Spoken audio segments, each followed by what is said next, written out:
Well, while we wait for others to join, let's just go around and introduce ourselves. I have some, familiar faces and some new faces will be joining us as well. So I'll start. I'm Scott, and thank you all for being here today. Thank you for participating in Healing for the Web of Life. What I enjoy about these meetings is it allows us a moment to step outside of our day-to-day reality, our day-to-day obligations and work, and connect with really the magic of what's around us, the magic of creation, the magic of the web of life, and remind us that we can actually take the time to tune into the other non-human parts of the web of life and tune into what our roles are really to be as custodians, guardians of the web of life, and how we connect with that. And so, yeah, it's, for me, this is just really fun to share with everybody. And yeah, I appreciate you guys taking the time out of your days and your schedules to do this with me. So thank you. And Mary, go ahead, introduce yourself first, and then we'll go around. Hi, everybody. My name is Mary Dama'ala. I am from the island of Guam, but currently based here on Oahu, where I also take one-on-one clients for shamanic healing and body work. I'm a student of Scott's and been through his whole program and found that it's very helpful for myself, for my family, for my friends, and for my clients. So I'm happy to be here and nice to see everyone. Thanks, Mary. And DJ? I'm DJ. I'm near Bayfield, Ontario, Canada. Like I said, in the middle of a snowstorm. I found Scott's website by accident in one of our lockdowns during COVID and connected. And what I really love about this group is that we are from all over. And each of us brings a very unique point of view from where we come from. And I look forward to meeting, and I'm so glad that so far with my new job, I get home in time to still drop in. Thanks, DJ. Yeah, and it is really great to have people all over the world. That is, the idea is to connect as a web all around the world and spread this consciousness of being a caretaker and custodian of the web of life. So thank you, and thanks for making the time. And Lei? Morning. Yes, people from all over the world. I'm on the other side of the world to you guys, over in Australia, the northeastern part of Australia, where it's about 33 with 72% humidity. So no snowstorm here today. So yeah, we're about having the opposite to a snowstorm at the moment. And yeah, I just love, and I just was laughing as you started chatting, Scott. We have a bowerbird that makes a platform of sticks, and they dance through it, and they love to collect green beads and green things, red things, white things. So they'll find shells and beads, and they do this mating dance. They nest in a tree somewhere nearby, and one was just outside visiting when we started here. So that's, I was laughing watching them because they're real characters. I have a jade plant out there, and he pulls the leaves off them because they're green, takes them and thinks they're a bead. So yeah, thank you, and I look forward to today. Yeah, thank you. Thanks for sharing that. And actually observing the little birds, the songbirds, and it's a really important part of our ability to be cultivate our nature awareness when we're out in, well, as you guys would call, out in the bush. But yeah. in an environment where we're basically away from most human activity, those birds will act as sentinels, right? The songbirds have to be much more aware than almost any other species because there's so many things that are predators, right? Little cats, foxes, weasels, other birds. And so if we learn to listen to and understand bird language, we can learn a lot about what's happening in the environment around us, even if it's happening way before we become aware of it. The birds are aware of it. Like they'll set up alarm calls, and you'll be sitting there, and then 3 minutes later someone or something will come walking by and you're like, oh, wow, that bird was aware of it, several minutes before they came into my perception. So by tapping into and understanding their communications, we can then have a better awareness of what's happening around us in the web of life, because it is all connected. And so it's maybe it's eavesdropping. I don't know. Yeah, but I remember I lived further north, and we knew a cyclone was coming.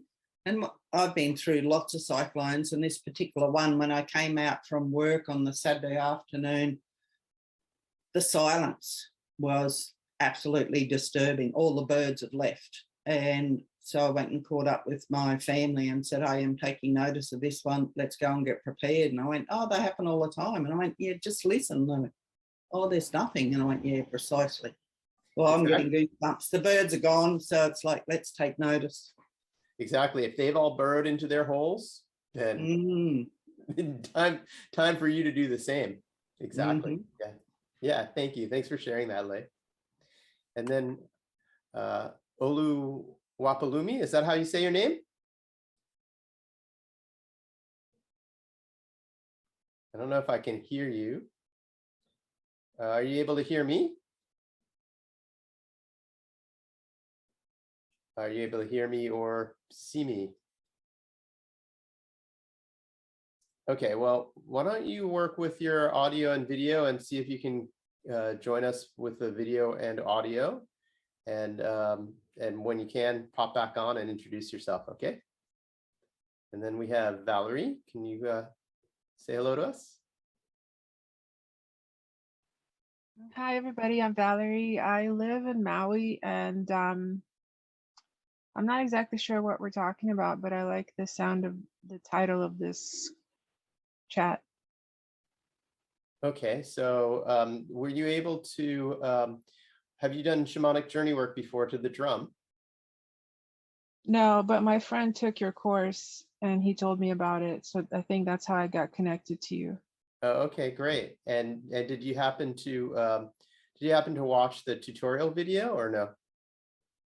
Not yet. With the shamanic drumming and going into a journey? Yes. No, I haven't, but I have a pretty good idea of what it is.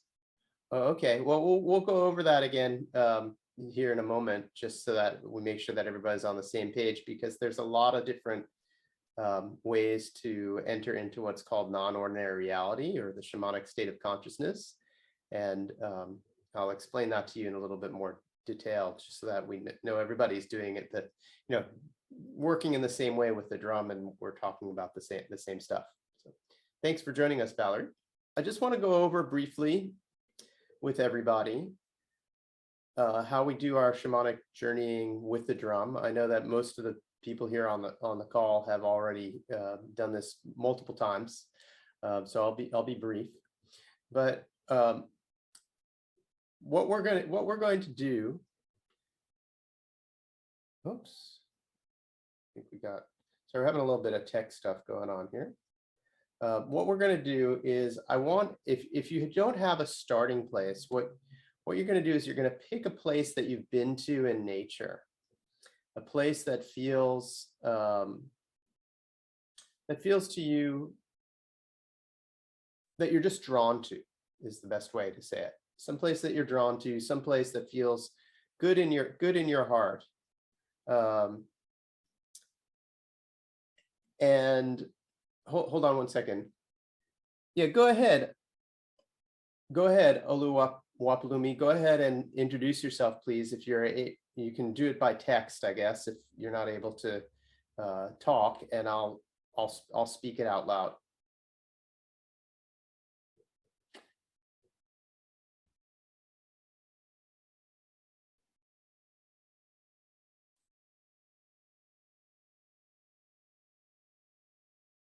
Okay, he's going to take a minute to type it out. So while you're typing, go ahead and type, and I'm going to continue to share with Valerie, and yeah, I'm going to continue to share about how we journey to the lower world. So go ahead and think in your mind a place that you've been to in ordinary reality as a starting point, a place that draws you, a place that you feel comfortable with. And usually it should be a place that pulls you, has a downward energy to it. So it could be a hollow in a tree. It could be a spring. It could be a lake. Could be a cave. Anything that gives you the energy of going downwards. There she is. Hi, Gillian. I am sorry, internet connection problems. Glad to be here. No worries. Thanks. Just go ahead and briefly introduce yourself for everybody while you're on the screen. I'm Gillian from Australia, and yeah, I've done quite a few shamanic studies. I love these meetings and love journeying. Just experiencing some esoteric hypnosis at the moment too, so that's good. Sorry I'm late. No worries. Thanks for joining us. Thanks for joining us. Appreciate it. Okay, so you're finding a place that you've been to in ordinary reality, a place that will draw you downwards. Okay, when you hold that place in your mind's eye, when you hear the drumming start, you put yourself in that location in your mind's eye. And then as the drumming starts, you go down and you keep going down, down, down, down until you exit outside of a tunnel. Usually you find a tunnel when you're going down. You can exit outside of that tunnel, okay? And then you're in what we call the lower world. And when you get into the lower world, generally the first thing that we do is we call out and we ask for our power animal to meet us there. And when you meet your power animal, you want to confirm that you've met your power animal. And so Valerie and anybody else who hasn't journeyed before, this is the first step. Okay, so when there's drumming, you follow the drum beat, you go down through the tunnel, you go out into the lower world, and you meet your power animal. Once you've met your power animal, for the purposes of what we're going to do today, the first thing that you want to do is once you confirm that that is your power animal, you want to ask your power animal, how can I best step into a role of caretaker and custodian of the web of life? So ask your power animal to share with you about the web of life, to explain it to you so that you understand on a cellular level what we mean by the web of life. And Valerie, you're saying, I like the sound of it. Okay, so that's great. You have this intuitive feel that this is something that you want to connect with more deeply. So the way I work with shamanism and the way I teach in shamanism is that the healing spirits are the actual teachers. The healing spirits are the teachers in shamanism, much more so than myself or any other individual. Okay, so once we connect with our power animal is going to teach us so that we can understand on a cellular level more deeply about the web of life and how you as an individual or potentially as a collective with other people can better step into the role of caretaker, guardian, custodian of the web of life, even healer of the web of life. Okay, so that's the main purpose of what we do in this work. Okay. Secondarily, today we're going to talk about, the theme for today is the magic of creation. And when I talk about the magic of creation, what I'm referring to is birth, right? It's the energy from Creator coming down into Mother Earth and Mother Earth giving birth into new life forms. So we were talking earlier about you watching a baby albatross give birth. DJ was sharing about, having some baby chicks to play with. Lay was sharing about a bird building a nest. I'm sorry, I didn't catch the name of the bird, but one of the cool Australian birds out there. So this is all about the magic of creation. This is things coming into the physical form, spirit coming into physical, right? So the energy of the spirit is channeled into a physical form and expressed within a physical form. Okay, so this is the magic of creation. And most of us, when we're younger, we have no problem tuning into and having this sense of wonder about the magic of creation. If you ever look at a young child just staring at a flower, or watching a spider weave a web, or any number of things that occur in nature, right? This is, there's a part of us that has reverence for and respect for and wonder for the magic of creation as we walk around in the web of life. When we feel that in our hearts, when we feel that within our hearts, from that place, we are able to really have a lot of compassion for the web of life. We're able to, it stirs us, at least it stirs me, okay? At least it stirs me to want to contribute, to want to safeguard, to want to protect, to want to act as a healer and a guardian. If you've ever found like a little bird that fell out of a nest and is slightly injured, you want to pick it up. At least I want to pick it up, and I want to hold it. I want to nurture it. I want to help it come back into life. And that's it. Now, I don't want to necessarily interfere if, a predator is hunting another animal. No, I'm not going to interfere, because that's part of the cycle of life. But, if something falls out of the nest, yeah, sure. I want to help it. I want to safeguard it. I want to protect it. So there's this reverence where we are custodians of the web of life, where we want to help things stay in balance for ourselves and for our future generations.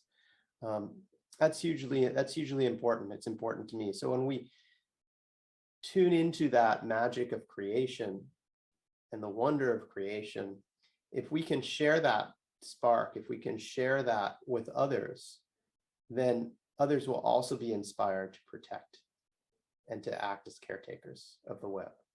Okay, and unfortunately, we see a lot of people who have lost their natural connection with the web of life, right? We see people who are so tied up, especially in urban areas, really disconnected from the web. People who are, they've lost their wonder, and they'll walk right past a miracle and, oh yeah, I'm too busy, and everything's in our heads. And we get that way. We have a lot of commitments. It's a modern world. Okay, so we're trying to bring back some of that presence, some of that slowness. Okay. Now understand that it's important to understand there is a duality, right? There's also the energy that moves upwards from form to spirit. Okay, and that one can't exist without another, right? So that's the energy of death. That's the energy of transition, where life forms, physical life forms, relinquish their bodies and become one with Creator again. Okay, so it's a cycle. Understanding that that's a cycle, that allows us to help nurture the cycle in balance, and understand that one exists with the other. They're not separate from each other, right? There are very few vegetarian tigers out there. Okay, so when we work with, and I just also want to qualify that when we work with our power animals, we're not necessarily working with an individual of a species, even if it's presented as an individual, but we're working with the spirit of the species itself. Okay, and so, in a lot of traditions, a lot of indigenous traditions, if you go hunting and you take an animal, whether it's a buffalo or a seal or a deer or whatever it is, when you kill that individual of that species in order to eat, it's relinquishing its body so that we can stay here in the physical and individuate from Creator.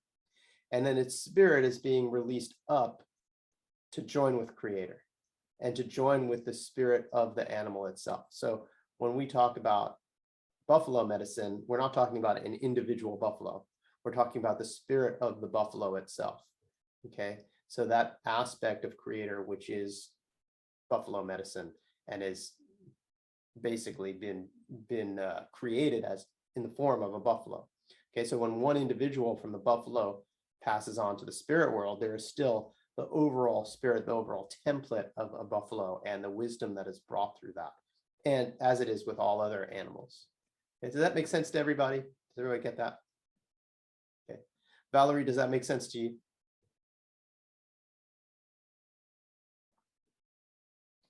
Okay. Yes, it does. Okay.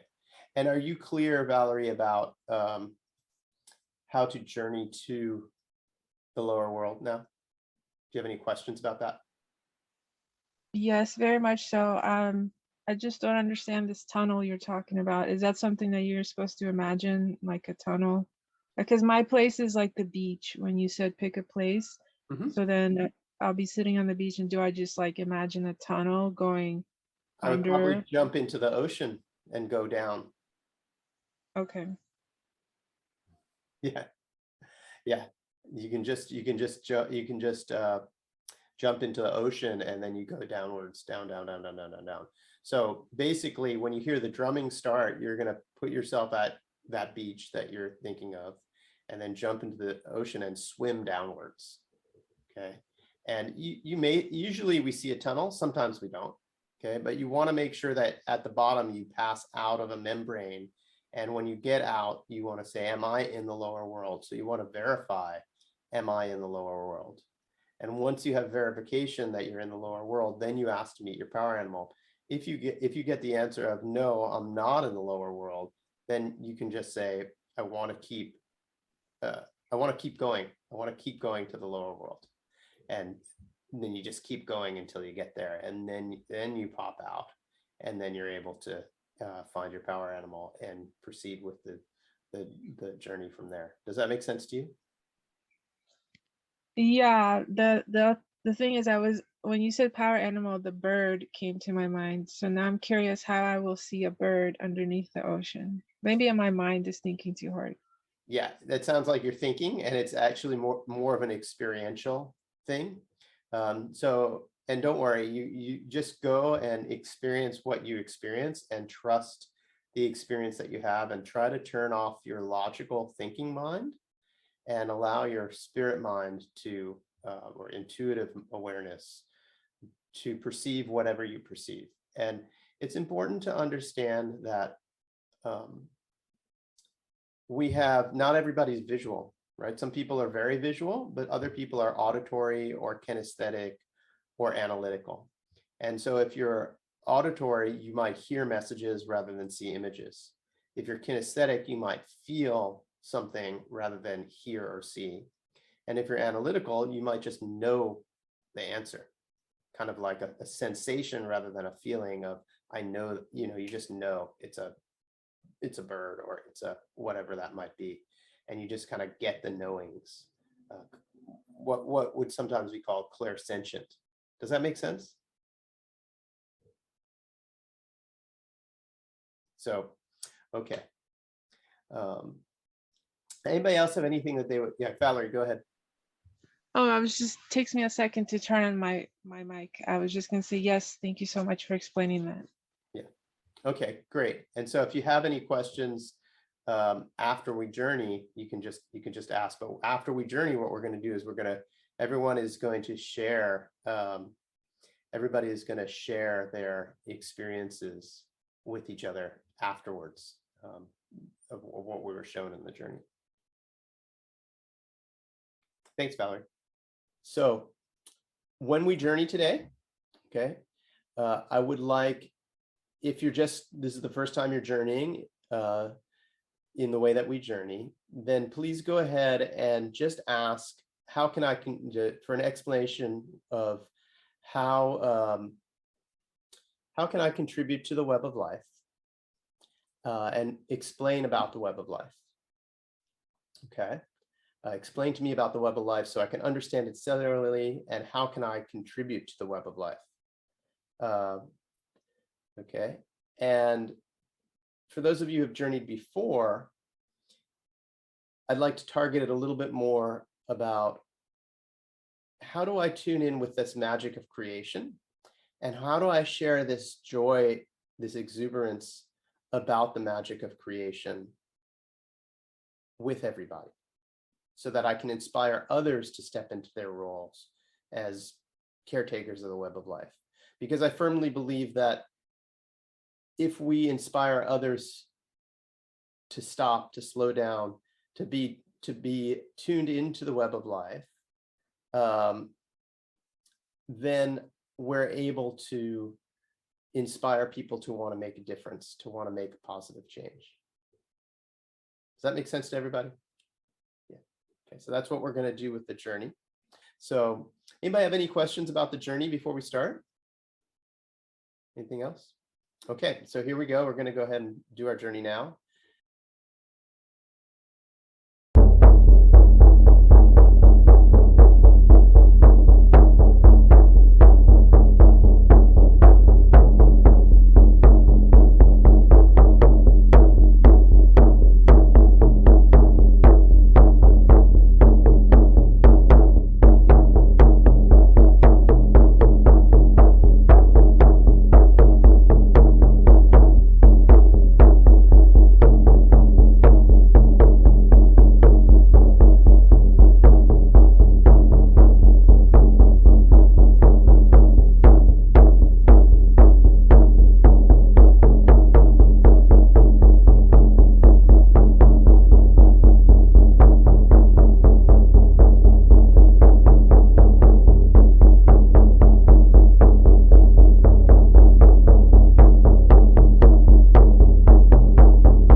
Okay, well, welcome back, everybody.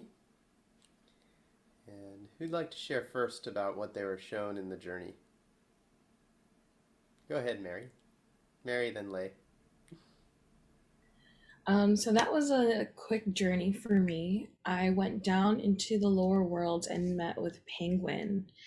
And Penguin talked to me about the importance of sharing our joy.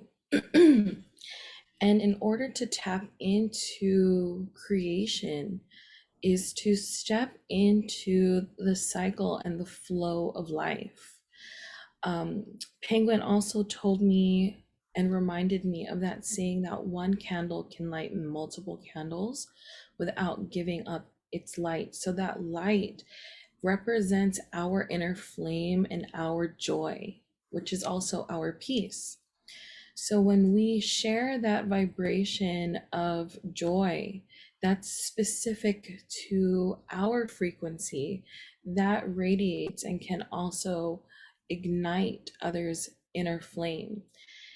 And I was also told that there are soul generations, regardless of age in ordinary reality, that are birthing this new authenticity, this new way of living, this new way of sharing their joy.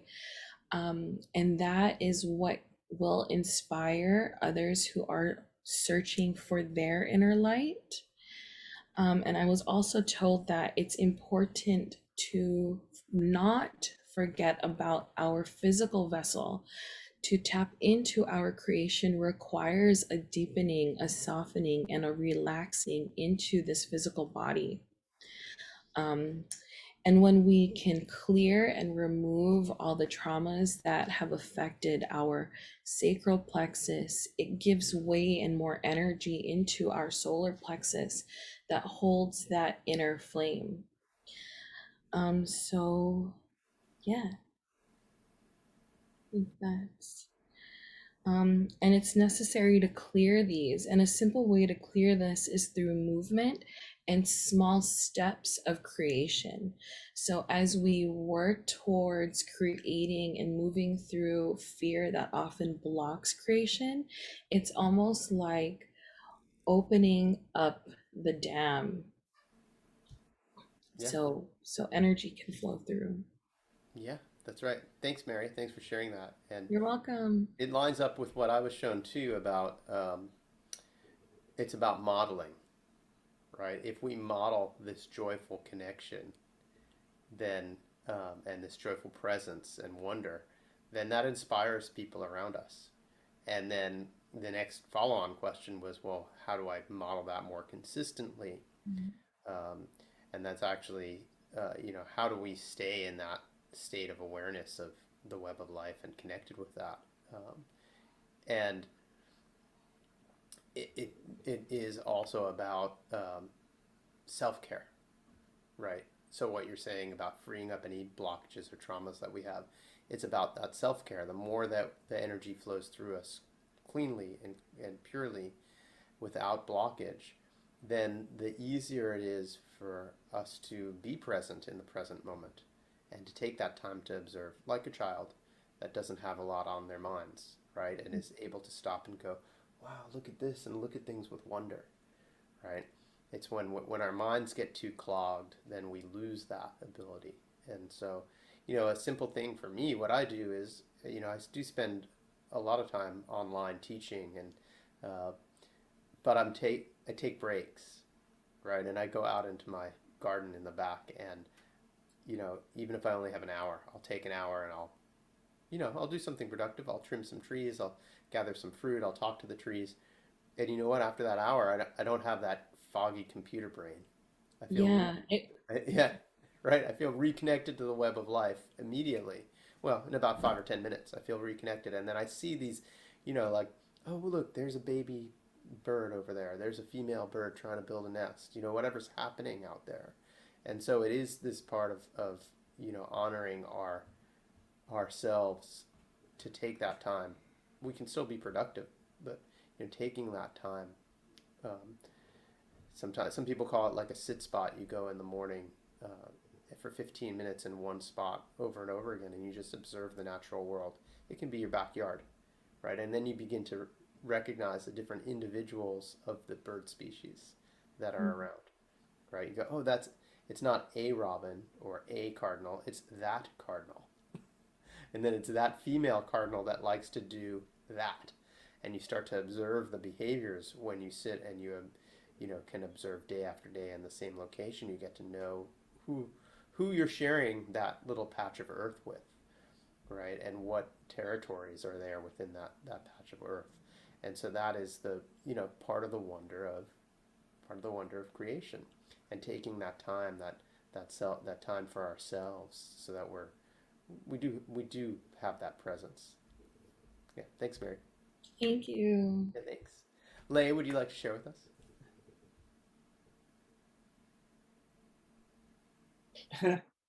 Thanks for the lead in, Scott. Yeah. As often happens when I do these journeys, they're not very verbose, the ones that I tune into. And I used to be a wildlife carer, and predominantly birds. And so I've part of an organisation where they rescue the birds, and they'd come to me, and a lot of them I end up having more of a passion towards birds of prey, so kookaburras and black kites and things like that. And so that's what they shared with me, was to tell my stories. And so there's I'll only share a couple of stories. Sorry, I was getting emotional tuning into my backyard with all my beautiful birds. And yes, you do. And they then start interacting with us too. They'll often sit on the back of another chair when we're sitting out in the back deck and things like that. So there was one of the stories. Actually, I'll start with the kookaburra story. I rehabilitated and released lots of kookaburras, and then I'd started a business. I didn't have as much time, and so everything was always had a little bit of a rush to it in the mornings. And I kept getting this, when I'd go to feed this kookaburra, he'd just stare at me, and I'd pick up this message that I can feed myself. And I go, yeah, but I need to know you've eaten because I'm away all day. And so this went on for a couple of days. And then, so I'd grab him and open his beak, put the mouse in, and then it'd eat. But this day it was a bit quicker than me, and it got the finger. And like, as I said, I'd rehabilitated lots of kookaburras, and they were always so gentle. And I'd had these silly human thoughts of like, how can you grab a mouse? How can you do this and that if you're so gentle? Well, he conveyed the message to me that they'd actually all been working with me, for the years that I'd been helping them. And so there was that much pressure on my finger. There's tears running down my face from the pain. And so I'm trying to free my finger, and then I was cranky, and I went threw the mouse at him, and he just dived down, grabbed it, and looked at me and said, "See?" And so I was like, oh, okay, I'm a bit slow, but I got the message. And then I had a black cockatoo in care, and these are gorgeous. Where we are, they're a total black bird, but the underside of their tail for the males is red. So they're quite a stunning bird, and they're quite big with a fairly ferocious beak. And this girl, a bloke had rescued her and a kookaburra where he was driving from. He found them caught on fences. So he's just cut the fences, and these birds have arrived with barbed wire. What happens when a bird gets caught on barbed wire fence? They end up just spinning, and so they've got skin and fur wrapped around the barbed wire. So we slowly unraveled that, and then I eventually had her well enough so she went out into an aviary They're a few meters long, but wide enough that she could fly backward and forward. But she wasn't quite doing that yet. And she was doing a little bit of it, but not enough. And then a bunch of cockatoos arrived one day, and I thought, oh, they were her family. I'll release her, and she'll go. They'll look after her. She can fly with them. They'll go at her pace. And by the time she got to the nearby trees, I went, no, too early. She really struggled just getting to there. And the family, cockatoo family, hung around for a couple of hours, and then they left. And I went, lovey, I can't reach you. You're too high up in a tree. Your only option is actually to come back and spend another month and getting stronger and then going again. And so it was totally in her hands, but she actually flew back to near the fence, and I picked her up, put her back in the aviary, and she spent another month getting stronger. And then when the family came back, we released her. So they really, if you get out of the busyness, they really do communicate with she can. For me, sometimes they're yelling at me like the kookaburra. And so, if we take that time, as Scott said, even if you don't have a backyard, like we have a lot of trees, which we regret when we have cyclones that knock them over, because that's a lot of work cleaning them up. But we love all the birds that come and visit. And yes, after a while, they don't become, a bird, they become part of your family, and we become part of their family. And it's interesting, we've had them sort of let us know that they've got babies in the nest and things like that. They come and share with you their excitement too. So just take that time, and whether it's in a local park, if you're going somewhere regularly, they know you, they know who comes and goes, and they even can convey that too. So just use it as that stop time. Use it as your self-care to just go and stop. No, thank you. Yeah, thanks, Leigh. Thank you for sharing those stories. That's great. And it's I hope everybody was able to really hear what was there in that story, more than the human experience, the experience that the birds were having, the interspecies communication, right? How they were communicating to Leigh and how she was communicating with them. And then also how the cockatoo family was communicating with the injured one.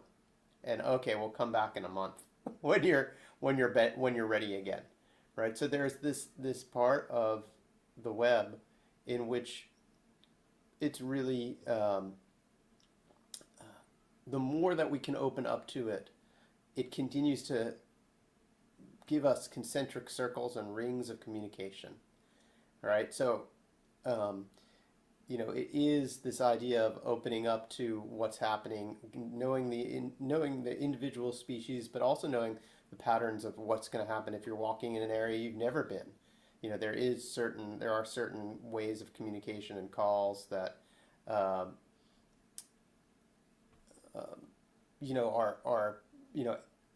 companion call is a companion call. An alarm call is an alarm call. Even if you don't know what the baseline is necessarily, you can still usually pick out an alarm call. Not always, but you usually can pick out an alarm call. You can pick out the little cheep, cheep, cheep, cheep between the songbirds that are making sure that their companions are nearby. And when it gets silent, what's there? Is there a cat? Is there, what predator is in the area? And then when you see that, then there's another ring that happens further out from that, right? And so you can actually have awareness quite far away from where the actual action is taking place, right? So the more that we tune into that, the more we deepen our awareness, the more we can see, the more we can understand, the more we can be, we can be one with what's happening in the web of life, okay? And then to me, that's really joyful. To me, that inspires me when I'm out in nature, or even in my backyard, to really, see, oh wow, there's a wonderful world here that you could just walk by. And most people do, right? If you go out on a hiking trail, Most people, they're just going to the end of that trail. They're going to look at the view and they're going to turn around. They're going to go back to their car and they're going to go have dinner. And what's between the start of the trail and the end of the trail, unless there's a bench or a big view, it doesn't exist in their, in their tunnel. And, we will, my daughter, when I would play games on some of the popular trails here, and we just step like a few feet off the trail in the woods, and people will walk right by us and they won't even see us. They won't even see us. And one time when we were in New Zealand, we were on a fairly well-used trail to a hot spring, and as we're walking, we just felt something in the bush. So we stepped off, and there was an owl that was perched up about 15, 20 feet over maybe 15 feet overhead, and not more than 10 feet from the trail. And it's one of those, they have really beautiful paths in New Zealand where they raise them up with boardwalks so it doesn't hurt the wet areas. And so we stepped off, and we're there, and we're wearing like bright blue rain jackets. We're not wearing camouflage. We're in bright blue, and got our camera out. We're taking pictures of this owl, and we're hanging out with the owl. And at least 24 people walked past us and didn't see us. They certainly didn't see the owl, but they didn't see us in our bright blue rain gear in a green forest because we were 10 feet off the trail. We weren't making noise, right? We were just taking pictures. And then we were sitting there silently connecting with the owl, but they didn't see us. And we were just shocked. We're like, oh my God, how do you not see this bright blue object that's like completely out of place? But it wasn't on the tunnel track. So yeah, thanks for sharing that, Lei. It opens up a whole nother world when we take the time to really connect. And okay, so welcome Alex and Vicky and Leslie. I think you guys may have thought Hawaii has daylight savings time or something, because it is. We started about an hour ago, and so we've already done our journey, and that's okay. You guys are welcome to listen to what we're sharing from the journey. So that happens sometimes. It is Mercury retrograde, so we've been having communication issues. We've been having, logging on issues. I noticed a few emails from people. Oh, I've been trying to log on and I'm not able to. So, welcome, and thanks for being here this evening, or this, today, depending on where you are. If you just want to take a moment and introduce yourselves, so that everyone else can know, and then we'll go back to the sharing. So, Alex, why don't you go and say hi to everybody? And so hello. Oh, I'm so sad. I'm so sad to have missed the journey. But like you say, Mercury retrograde, normally it's always 11, right, when you do your session. So I didn't even check. I thought, yeah, and Zoom normally says showing your timeline, and this time it didn't.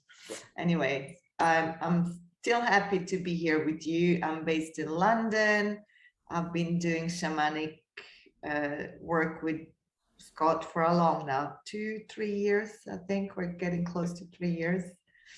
And I love talking I live in London, so the most discussion I have is with my cats, but I still feel there's so much love and share and talking that goes on with them. And now we have fox around, and it's just beautiful, this world of animals, and I think we can learn a lot from them. And one of the intentions for today to show up, I feel the world really needs a lot more love and peace and getting together, and that was my intention for today. So even if I missed the journey, I hope that intention and that heart vibe and love, it's reverberating across the globe. So thank you. yeah, thanks, Alex, and you can always journey later. Thanks. And Vicky? Hi, Scott. Hi. Hi, good to see you. It's good to meet you. I reached out to you last year. I was living on Kauai and wanted to join a course, and you were pretty booked up. So I was looking forward to the journey today also, but accidentally I sort of took my own journey this morning, and I'm in Florida presently. So I was out at a beautiful nature preserve, and I had an amazing experience with a tree and some birds that was definitely a communication. And I thought about if, because I had this meeting on my mind, if that's why I was a little more attuned to what I felt, and I was able to sit and resonate and really drink it in and allow the communication to become more than I even thought would happen. And it wasn't that I was journeying, I was actually, like conscious, but I just took the time, to be present. And it was just a whirlwind of a dance and this beautiful song. And I just wanted to share that because it just seemed, I don't know, something about today, maybe the energy of today. Thanks, Vicky. Thanks for sharing that. And it's actually, we can tune into the messages that we receive from plants and animals without journeying. We still have access to our spirit mind without journeying. It's just with the journey, with the drum, it's a deeper trance. It's a more of a releasing of the logical mind, and we get deeper into the spirit mind, and then we can really spend more focused time there in the dream time. Nice. I, Whereas, sorry, go ahead. Um, just one sec. Whereas when we're, in ordinary reality, we still have access to that world through our spirit mind, that world of intuition, that world of understanding. Uh, just as we do day by day, like if you're sitting in a restaurant and you feel somebody looking at you, right? That's part of our awareness, our intuitive awareness. But it doesn't mean we're journeying at that time. So right. there's that allow it's we switch back and forth between our spirit mind and our logic mind, and we can switch back and forth quickly. So part of the way that I teach and part of what I want to convey to everybody is that we want to gain that facility to switch back and forth quickly and easily, right? The way that we're able to switch back and forth quickly and easily, so we can enter and leave, and we also have distinctions of where we are, so the line isn't blurred, and we're not confused by where am I, right? So that when you're somewhere and you're listening to whether it's a bird or an animal, and you're getting messages from that, or just the nature environment and the plant, that you're not actually in ordinary reality. You're in reality, and you're there physically in ordinary reality, but you're using your spirit mind to understand a different form of communication. And then if somebody comes running down behind you and starts saying something, you will go right back into your logic mind and start to convey with them. Right? Does that make sense? Very much. Yeah, that was my experience. And I was sort of watching that and noticing that flipping happening. Right. Yeah. And so gaining that facility to go back and forth is very, very important. Okay. This is part of the importance of why I teach the way I teach, is because sometimes in I'll say the way things are taught today is people are led that they have to go through, taking certain plant substances, and they have to be, 8-10 hours. And it's not, you can do that if that's something you want, but it doesn't promote the ability to switch back and forth very easily in day-to-day life. And it makes it a lot harder to deal with our day-to-day responsibilities, especially if you have kids and a job and a family. It's kind of hard to be like, oh, sorry, honey, you're not going to school today. What do you mean, Daddy? Oh no, I'm not able to take. Why not?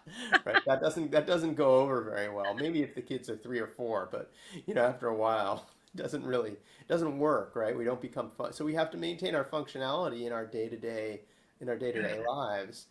And simultaneously, we want to also keep our wonder at the magic of creation. We want to keep our ability to tune in the way that you were describing, um, so that we're able to, have those experiences as well. So it's not an either or thing, right? What I'm saying is it's not an either or thing, it's a both.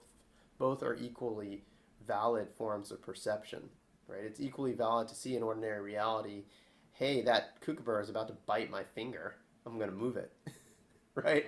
And then there's also the valid communication of, oh, there's a lesson that I have to learn here, which is toss the mouse and whatever other lessons that were involved in that experience for you, Lay, that you were relating. Of it's both things are happening and they're happening at the same time. And so this is the idea that we're opening up both forms of our communication and understanding. Yeah. Oh, that was very helpful. That makes a lot of sense. And it's beautiful that we have the ability to do that, that we have an innate ability is really beautiful. I'm so excited. My question was, will you post a recording of the journey? I will be posting a recording of it on the YouTube channel. Oh, great. Yeah, I will be doing that. Yeah, absolutely. And we're also going to be doing our live online fundamentals class, which is our introductory class that's going to be starting 3 weeks from today. So if that's of interest to you, you're welcome to join, especially if you're in Florida and not Hawaii now. Yeah. Yeah. Yeah, I'm not sure I got an email for that particular course, but I can go on your website. Yeah, and I'll email it to you. Okay, great. I'll just take a note right now. And the other thing is that not only can we do that, it's not unique to any particular individual. It's the birthright of everybody to have that ability to go back and forth between our spirit mind and our logical mind. We are all humans are born that way. We're all have that ability to dream our life into being in that way. Okay, so that's a really important thing to understand. That's a really important thing to understand. Now, in traditional tribal cultures, certain individuals were selected to be the shaman or the medicine people of their tribe, and that was done because of a division of labor, and it was often done through family lineages. But if you're living in a tribe of 80 or clan group of 80 people, you can't all have the job of being the medicine person. If someone's got to hunt, someone's got to gather food, someone's got to look after the kids, right? Kids and cook and yeah. All the day-to-day survival, the hard skills of survival. Now that didn't mean that those other people were excluded from ceremonial rites or were excluded in any way from using and accessing their spirit mind. They all did, probably to a much greater degree than we do today as a general population. Okay. But, just like there was someone who was in charge of, the best person at building huts, the best or shelter, was consulted, but that didn't mean that everybody didn't know how to build their own shelter. Of course they did, right? So that's how basically it worked within the whole society there. So we want to make sure that we understand that this is an ability that everybody has. So with that being said, do you foresee that there's a time coming when the job of being a shaman in a wider sense for communities that are not quote unquote indigenous, but that there may be a resurgence of that to some degree into new communities? That would be great. I would, because I would love that job. That's pretty much what we do. That's pretty much what our training program is about, is teaching people how to do that work for people within the communities, to do shamanic healing work. That's pretty much what my inspiration is to help bring this type of medicine to the world, whether it's professionally like what you're talking about, or whether it's as we're discussing here with regards to just connecting with the web of life and stepping into our roles as caretakers and custodians of the web of life. So some people, you know, have the gift of carrying medicine for the purpose of helping heal other people. And some people have the gift of carrying medicine as far as being caretakers and custodians of the web of life. One isn't better than the other. Everybody has their own medicine to carry. Everyone has their own contribution to make. Okay. But it's not not everybody's contribution is the same, and it shouldn't be the same, right? We all have our unique contribution to make, and this is one of the primary ways in which we move forward, right? Is that we have to understand that the diversity is our strength, and our uniqueness is our strength as we individuate. This is part of creation, right? When the light of creation comes down, we individuate. Okay, we're not all supposed to be the same. We're supposed to be different. We're supposed to shine our unique gifts in the world. Our unique gifts, yes. That's really important. That's a really important thing. Thank you, Vicki. Thank you. Yeah. Thank you. Thanks. So I'd like Jillian and DJ to share, if you would like, about your journeys, since we haven't heard about your journeys yet. And then Leslie, you can also come on and say hello. I know you also joined late. So. Hi. Hi. Sorry, I was late. That's okay. Yeah, the time change thing, Right. sometimes it messes everybody up. So I was traveling, and anyway, I'm glad to be at this part of it. Thank you. Good to see you. All right, I'm gonna mute. Thank you. Thanks, Leslie. Okay, go ahead. Either DJ or Gillian. You go ahead. So, wow, what some lovely insights, especially from Mary. Yeah, that was quite an amazing journey, and you know, really sort of, it's very interesting how people's stuff sort of melds together, and the intention and what happened with Vicky and in the nature reserve and things like that. Yeah, there's a lot to be said about and what you said about going for a walk and, you know, not seeing what's around you. There's my whole life has been in my one of my roles is which is shortly ending, to teach people that nature connection that we so need. I mean, how, you know, you've only got to think of your own pets or something and how aware they are, you know, the incredible hearing of a cat, the incredible smell of a dog, the sense of smell of a dog, to know what's going on, you know there's a storm coming before we know there's a storm coming. Know that my cat, you know, he knows I'm going to drop something, so he moves away, and then I drop something. You know, they're incredible. They've got all their clair senses switched on. So my journey just I didn't go to the lower world. I went to a place where is actually a physical place, but is also like a shaman's cave for me, and it's up on our highest mountain in Australia. And I have a very strong connection with that place. I've actually made a set of flower essences, and it's a real power place, a place of sort of action, even in my spirit mind or on my physical body. So I guess I sort of went to the middle world in a way, and sort of to the upper world, and it was almost like it was briefly a journey, but it was also magic and prayer. So because I've been doing some magical rituals, you know, at the altar, and you know, purposing good rituals. And what I actually saw in the journey part of it was this web of light that we're joining all light workers globally. Like everyone's got their hands on a big net, you know, and we're shifting the energy. And then I started to tune in, and in the actual journey, I saw the eagle and the condor coming together. You know, I mean, I think a lot of us know about that prophecy, and it was like a vision of it coming together. So what I did then is tried to convey or intent the energy of truth, justice, peace, and resolution to the global angst and the activism and the government's not listening to the people. And because it's very present in my life at the moment, my husband's a real warrior in the sort of activism realm, and sort of I went to a rally the other day and things like that. So it was a bit of a human focus.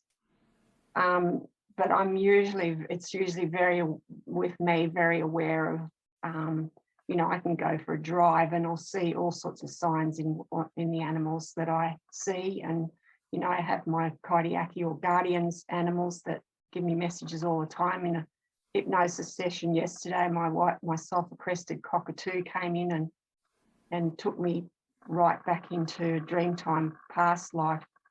That was quite profound. So that, you know, there's that incredible, I'm getting more and more aware of the grid of what is going on, you know, and that you have to have your like you said, you have one foot in the physical world, one in the spiritual world at all times. And that I think is proof of your shamanic ability or your awareness. So in that, I really focused on that healing. So someone said to me yesterday, we've got a sense of the thing turning. So it's like this big cruise ship it's like, you know, when a big cruise ship is in the ocean and it starts to turn, and it's a massive event. It's like a lot of power going into the water, and the water is a representative of our spirit. In New Zealand, I call it the Wairua, is our spirit. It's a similar word in Hawaiian, Polynesian. It's a spirit word, and it's like that big cruise ship. It's like an analogy, is now turning and slowly, and it's actually happening. It's been heading in this direction with the pandemic, like just wobbling and going, oh, and now it's turning, and there's a lot of power going into sort of the shifting of emotions and awareness and spirit. So that is how I see what's happening, and that's what I'm trying to contribute to truth and justice, peace and resolution to that. So in a way, the only part of it that I felt that was really like a shamanic journey was that vision of the eagle and condor coming together. So that was my experience. But I really love what Mary said. It's a shame she's not still here. You know, you've got to model that and ignite that. So, you know, sometimes when I'm not going to too many rallies because it whacks me, you know. I used to be in my 20s as a real activist, and I don't go to them now because I feel like I'm holding the space for the light and love that we're trying to get to, and the change in the world that we're trying to get to. So I love what Mary said on that particular instance. Yeah, Okay. thanks for sharing that. And, you know, remember, there's many parts to the process. You don't always have to be the person on the front lines. Yeah. You don't have to be the person who's, you know, rappelling down the building to hold out the banner. Yeah, it's just There's other people who can do that if they feel inspired, and there's nothing wrong, you know, if that's what you want to do, as long as you're not injuring anybody, right? But yeah. it's you know, but that's not necessarily the way that you can make the best contribution with your time. Yeah, I definitely have felt that. I've just got a partner who's really into the, you know, writing the placards and carrying the flags and being present and feeling that you know will shift the justice in the world. Right, and that's his role. Yeah. And you can support him in his role, and you supporting him in his role and doing your role is also helpful. Yeah, right? So you can both work together, you know. And this idea, again, it comes back to reverence for the web of life. Right? A lot of what's happening that you're referencing, as far as the turmoil in the world, kind of stems down to a group, you know, many people having lost their respect, reverence for the web of life, and stepped out of their roles as caretakers of the web of life, and following something else. Can I just add? Sorry. Yeah. I'll just add one more thing that happened the other day that was a really profound example of that. We parked near Parliament House and we walked up to where everyone was sort of gathering. And there was 2 homeless men living in this car park by the lake, 1 kilometre from Parliament House in Australia. And one of them was 87. He was just there in his car. His car wouldn't move, and that's his life. So, you know, this is how detached corporations and governments can be from what's really going on. And I'm talking humanly, but that's definitely the case with the animal world. I mean, you know that I work with, you know, restoring national parks and things like that and teaching. But yeah, I couldn't believe it. So I rang ACT Social Services and got that she said she'd send out the night thing and offer them help, and they have to accept. But it's just unbelievable, like the unbelievable difference of rich corporate sort of mind and defense and government, and this 87-year-old guy who's just literally going to die in that car sometime. It's unbelievable. Yeah, and it's sad. It's very sad the way that it's imbalanced, you know, because when we were living in smaller clan groups of 80, we didn't leave grandpa there to die. No. You know, and if it was grandpa's time, it was a mutual decision. It was done with dignity. Okay, some cultures, they walked off. They said, Yeah. okay, my time is done. I'm going to walk off to my final sunset.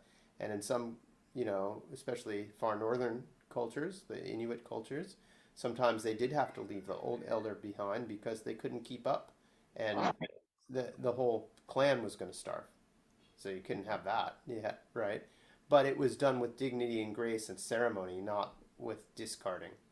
And so again, humans are part of the web of life.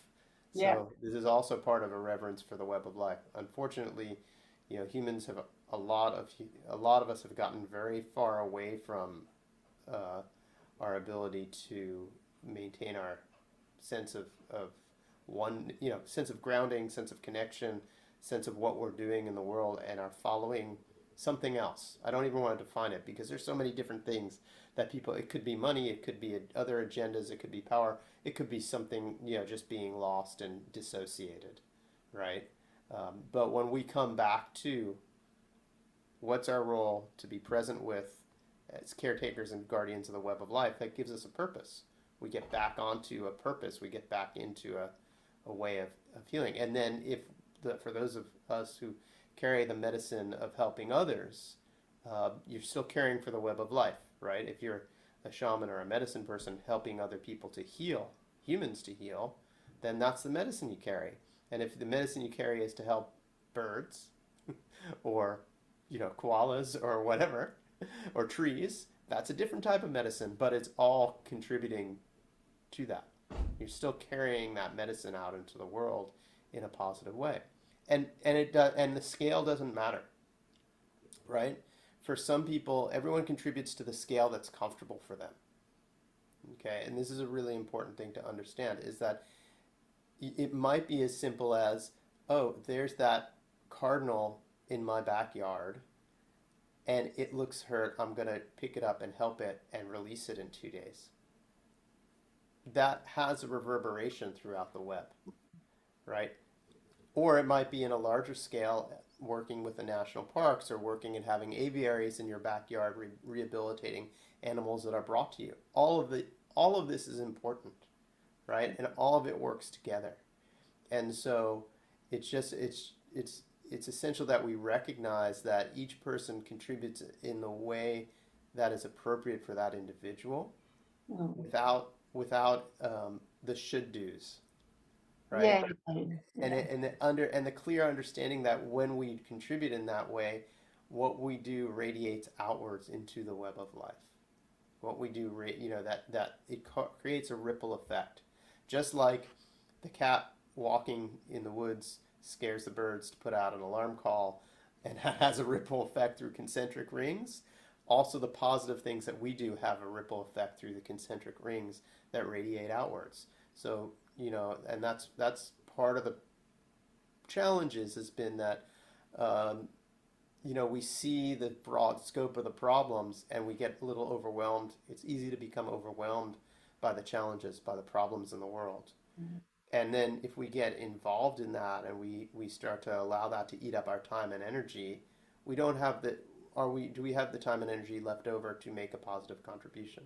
Yeah. So we want to make sure that what we're doing, we are putting out those positive vibrations and letting those concentric rings radiate outwards and taking the time to be present with that.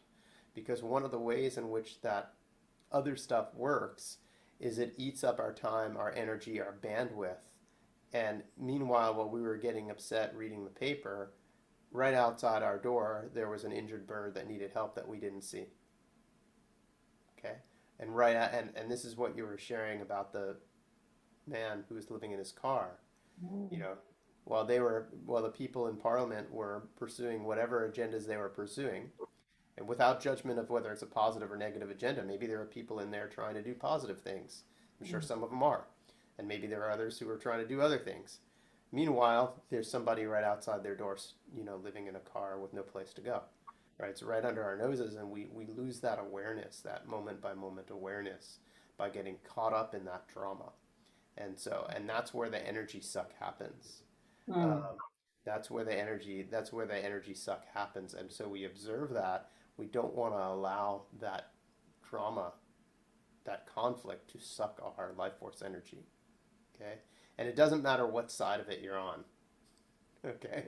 We all have different beliefs in different ways, right? So we don't, you know, when we step out of having to convince others of our opinion, we can actually just go into, I'm here to be a caretaker and guardian of the web of life. This is what I'm doing in whatever way it expresses and flows through me. So yeah, thank you for sharing that. Oh, thank you for your response. Yeah.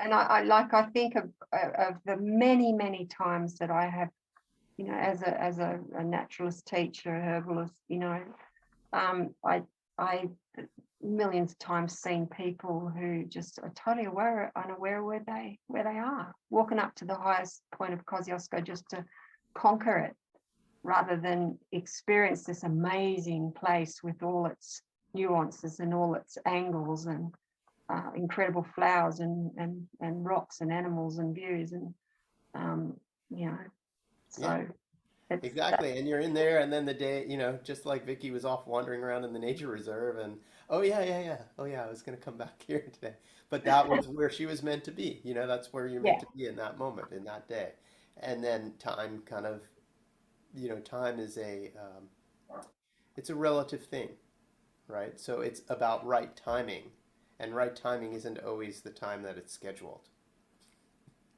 which makes it really challenging for us when we're trying to all get together on Zoom, right? Oh, well, there's a big solar flare at the moment too. I believe that's sort of possibly interfering with not only Mercury retrograde, but the big solar flare interfering with things. Exactly. Thank you. Thank you. My pleasure. DJ, will you share with us?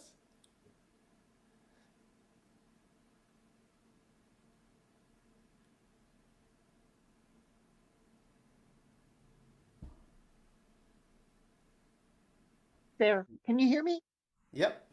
Okay. You know, I've been journeying 6 or 7 years now, and there's always something to learn from every journey. But some journeys are like, wow. And tonight was a wow journey. Awesome. When I arrived in the lower world, I immediately merged with this owl, and we took off and flew amongst the treetops. And I got to see the world through his telescopic eyes. So it was a whole different vision than what I see from my human eyes. And when I asked him about the web of life, he said, you know, that's one of the things that we have to learn, is that we have to start to see the world differently, that we get so caught up in our day-to-day stuff that we forget to see the tiny details that are so magical and so important. So when I asked him how I could expand my knowledge of the web of life and pass it on, his words were to start to find joy in the ordinary every single day. And And then he reminded me of an encounter I had this morning, and I'm laughing because it was about cardinals as well.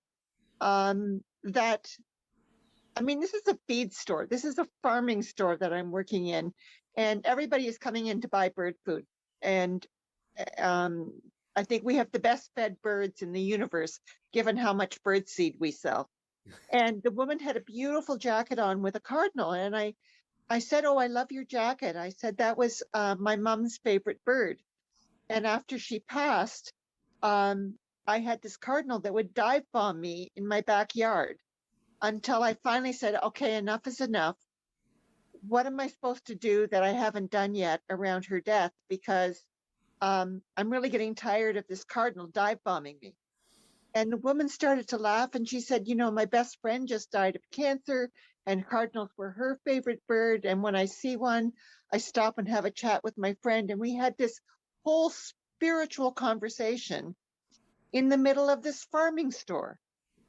And that's part of the web of life. And that's the part that I want to expand. That's beautiful. That's really beautiful. And Thank you. that's exactly it. That's exactly it. It's bringing it into the day to day. It's normalizing that shamanic consciousness, right? A lot of things get normalized that shouldn't be normalized, right? Like abuse in homes, lying, cheating, stealing, all sorts of stuff gets normalized that shouldn't be normalized. So let's turn that around. Let's turn that around and normalize something like shamanic consciousness, where you can have a conversation like that with a total stranger in a farm feed store, and people go and look at that connection that if you run into that person again, you'll remember each other. Yeah. Yeah, you will, and you will have made a human to human connection that is perhaps deeper than someone you have been, may have known for 15 years and never connected with on that level. Right? And so that's so beautiful. That's really beautiful. Thank you really for sharing that. And it's when I've had those experiences where I'm seeing through the eyes of an animal in a journey, and they're always amazing experiences, right? To be able to perceive through a perception that is not normal to our own day-to-day perception, right? And that's what we need, right? That's what everybody, it's like, slow down, hold on. Our point of view isn't the only point of view, right? And when we can understand that, not only do we have a deeper understanding of the web of life, we have a deeper understanding of each other, right? Because the way I look at it isn't the way that you're looking at it. Preparing for 3 days of snow, and I'm thinking about where we're going to go, what beach I'm going to go take the kids to tomorrow after Well, school. and that's what the owl challenged me, that if the roads are closed tomorrow, I am to try and find the magic in the snowstorm. Oh, there's so much magic in the snowstorm. There will be. Yeah. Right? And, obviously you might not sit out in it the whole 3 days, but outside, but there'll be magic there. And, Yeah. especially when it, the quiet that happens when the snow's on the ground, and then the first tracks as the first animals come out of hiding to tell you that the storm is past, and the little tracks they make in the snow. There's a lot of beauty, a lot of magic there. So yeah, that's really great. Thank you so much for sharing that. Thank you. Yeah, thanks. Okay, well, thank you everybody for participating today. And I'll just read something that Oluwapalumi has shared by text, which is: normalizing shamanic consciousness is like reinstating the sacred in all moments of life. And that's true. Oh, that's Gillian. Sorry. You're texting. I thought he was the only one texting. Sorry, Gillian. Yes, that is accurate. Absolutely. It is. So whoever said it, it is. It's about reinstating the sacred in all moments of life. That's the idea. That's what we're trying to do. And it doesn't mean foregoing being effective and meeting our day-to-day responsibilities in ordinary reality either. Okay, it doesn't mean just tripping out all the time and, you know, not feeding yourself, and right. It means actually being able to do both better, right? Because when we're, and this goes back to what we talked about earlier about being able to transition between the spirit mind and the logic mind freely and easily. It lets us stand firmly in either world at any time when we need to, because our spirit lines up with us fully in ordinary reality when we need to, when we've been taking the time to nurture our spirit and our spiritual connection, right? Because it doesn't have that constant nagging of, oh, there's something else I need to do, but I don't know what it is, right? And so then when something requires our attention in ordinary reality, we can stand there along with, you know, all our ancestors, all our power animals, all our guides, and we're firmly there with 2 feet. And that's a very different way to show up than the way most people show up, right? So I'll leave everybody with that. And yeah, thank you all so much for being here. Thanks for participating. And yeah, I look forward to the next time and to seeing you guys again. Thanks. Aloha, everybody. Thank you, Scott. Thank you, everybody. Thanks. Good night. Bye. you. Ricky, Bye. I'll send you an email with details. Okay. Take care, everybody. Thanks. Thank you.